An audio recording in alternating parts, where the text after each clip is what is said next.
Happy Saturday, everybody.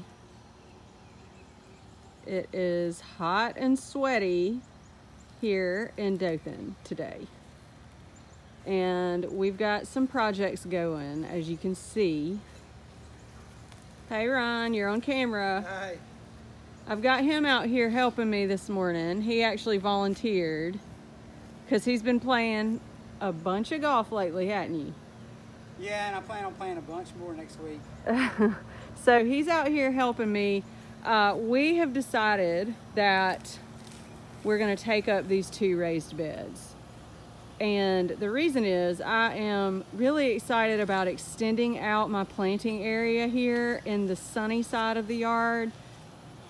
The back of the house here is west facing, and then this area here on the side is south, obviously, and it gets the most sun of any spot in the garden.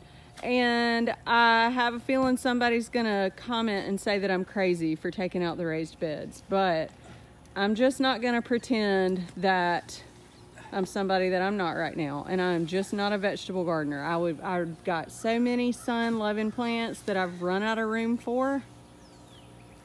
Also, something that I've done in the last 2 days is removed a huge hedge of about 20 hollies that were up under our bedroom window right here, all along that side of the house, and up under the sunroom window right there, and where you can see that Oakland holly.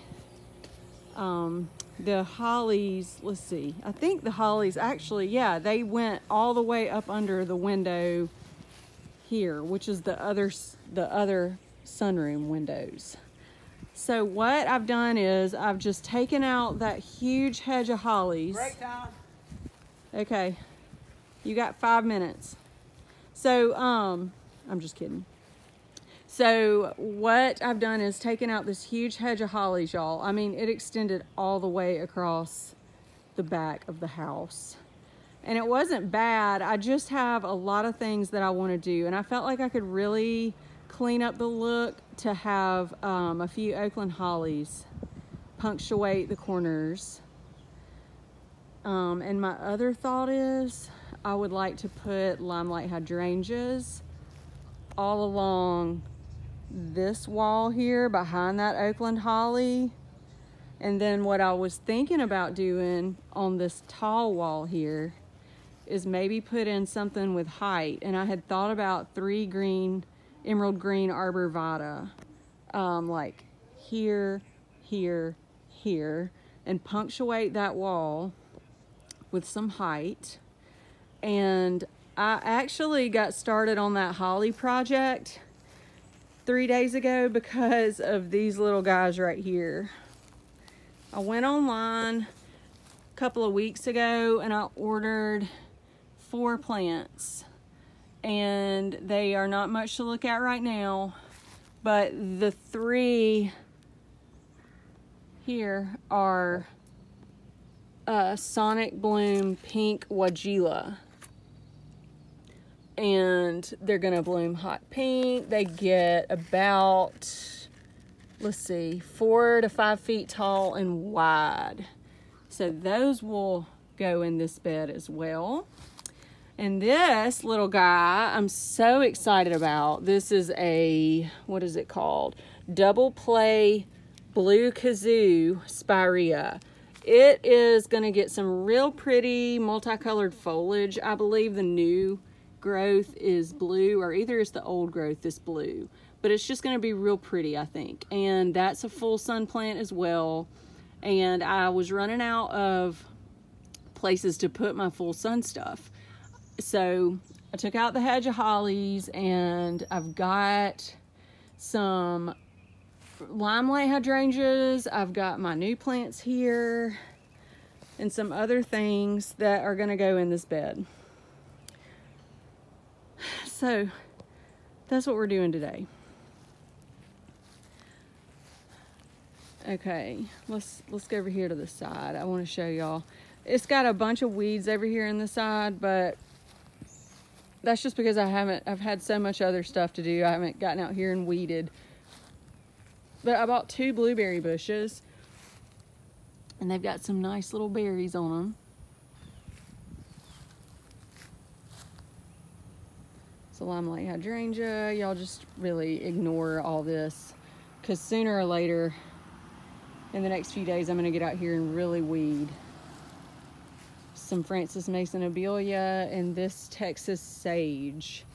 Loves it right here. This is a scorching hot area of the garden. So this Texas sage is drought tolerant. It's put on all the new growth up here. I mean, it's only been like 2 weeks since I put this in the ground, and it's really growing. All right, so now I have some white wedding hydrangeas, 3 of them. For some reason, this one got a lot more growth on it before the other 2 did. But I bought these, and then I saw on the tag that they were full sun. I thought that they were just the part shade hydrangeas, but they're full sun. So I'm excited to see what the blooms do. Hey, Reese, please don't chew on the grass. Thank you. All right, and so this is, I believe, a Hinoki cypress. It's taken me a while to find out what this is, but that's what I think it is, a Hinoki cypress. So I think the foliage of the white wedding hydrangea is going to be nice against this Hinoki cypress.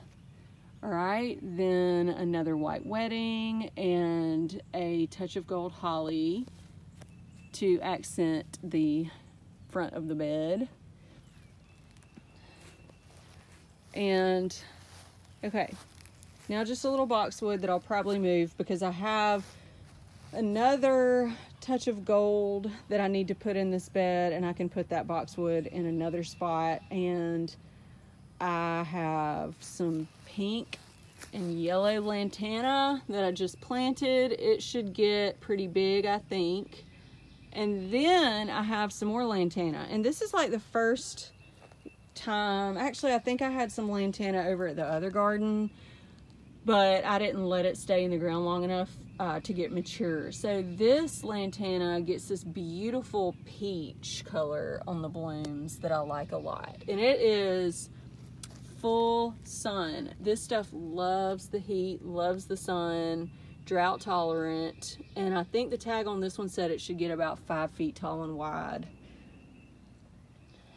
Another Francis Mason.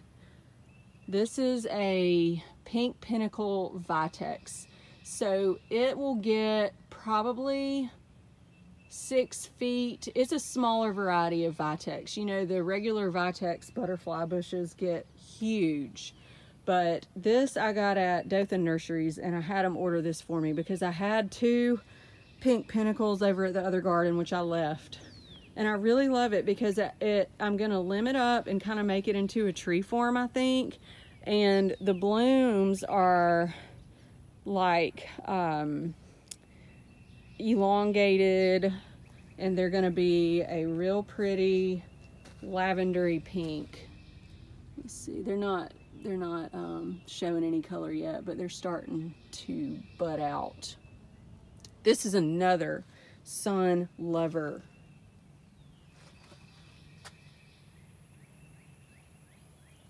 Okay. Let's see what else I can show y'all. It's a huge stand of camellia that blooms pink in the cold months. That over there I'm gonna clean up. I just have not even gotten to that yet, and I might not get to it for a while. It's some overgrown azaleas.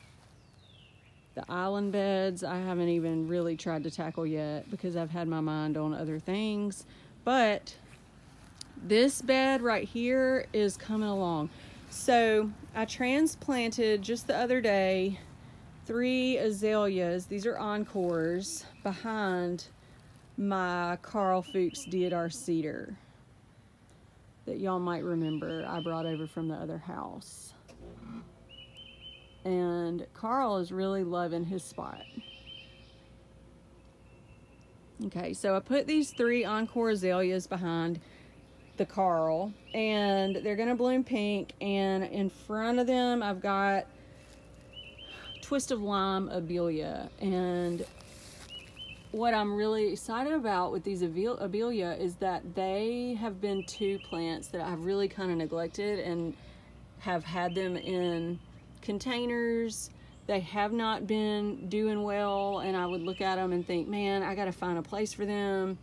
And this one, as you can see, it is not as full as this one. And the reason is because I found this one at Buds and Blossoms in the clearance section for 50% off. I got it for like $15, and it just looked real sad. So I bought it, and I just figured I'm gonna put it in the sun, fertilize it, and see what happens. And it's got a bunch of new growth. You see that? So it's rejuvenating. And what I was thinking is I like the white margins on the edges of the leaves, and I really do like that green on the inside, and I think it's going to be a really pretty combo with the green foliage of these azaleas. And eventually what my plan is right now is to let the two grow together and kind of just become one large shrub. Another Francis Mason. I believe that is Miss Lemon Abelia. It's got a lot more yellow in the leaf than the Twist of Lime. That's how you can tell. They look very much the same in the new growth, but when the Twist of Lime growth ages a little bit, it's got wider, lighter margins. I think that's right. Okay.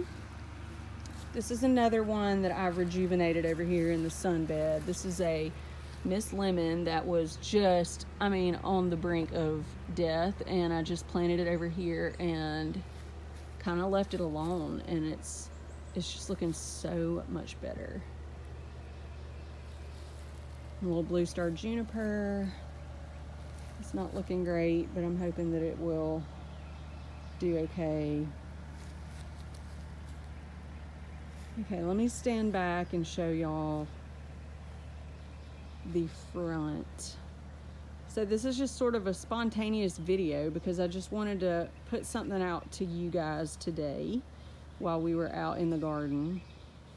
But this is sort of what's happening here right now.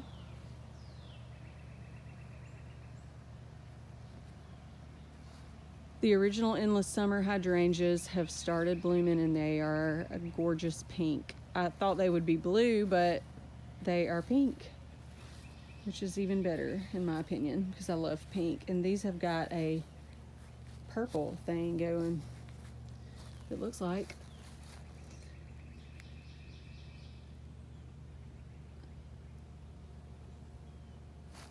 Isn't that pretty?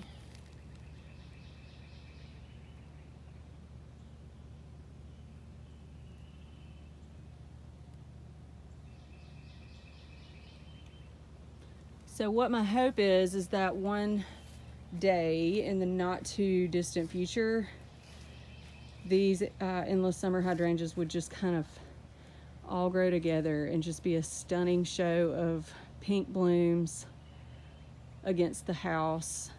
It'd be a really nice color echo with this Tomukiyama Japanese maple, because if you really look, there's sort of little hints of pink, purple, obviously purple in the leaf, but when the leaf catches light, it's got this lighter color, and it would be so pretty against these pink blooms, especially when they're a lot bigger.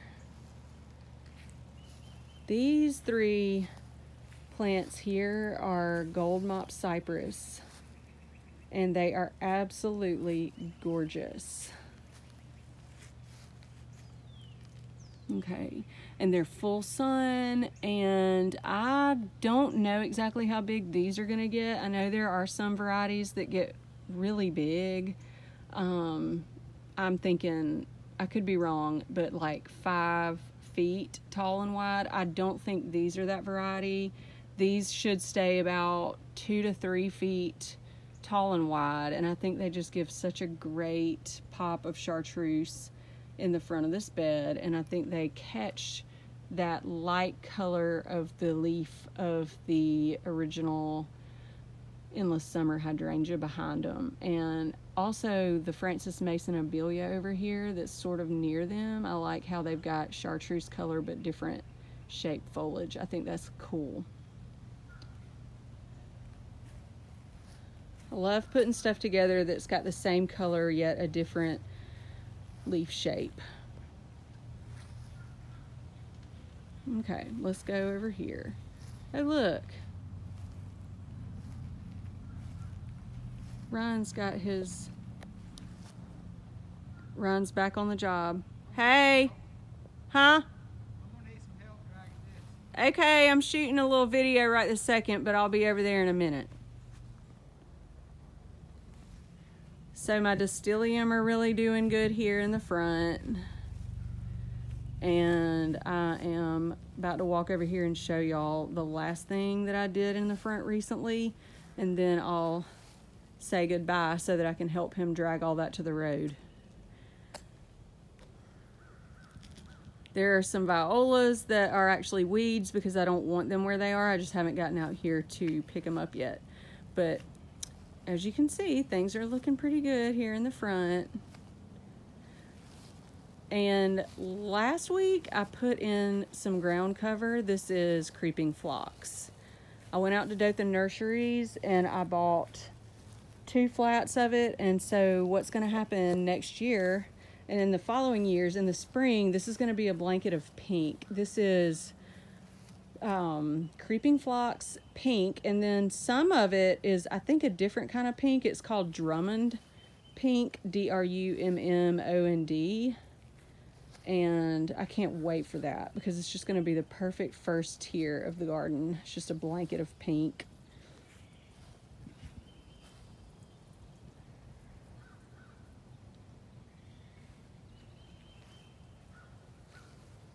Okay, now this is a good time for me to show y'all the boxwoods and the supertunias.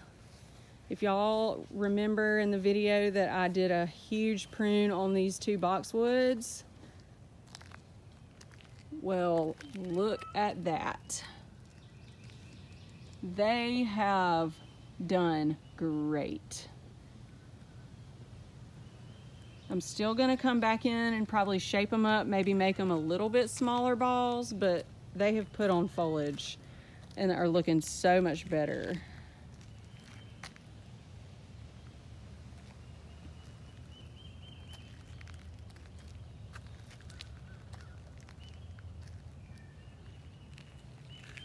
It's be a lot easier with some help. Okay, I'm coming. All right, y'all, I gotta go help him, and I will see y'all in the next one. Thanks for watching. I hope y'all have a great Saturday.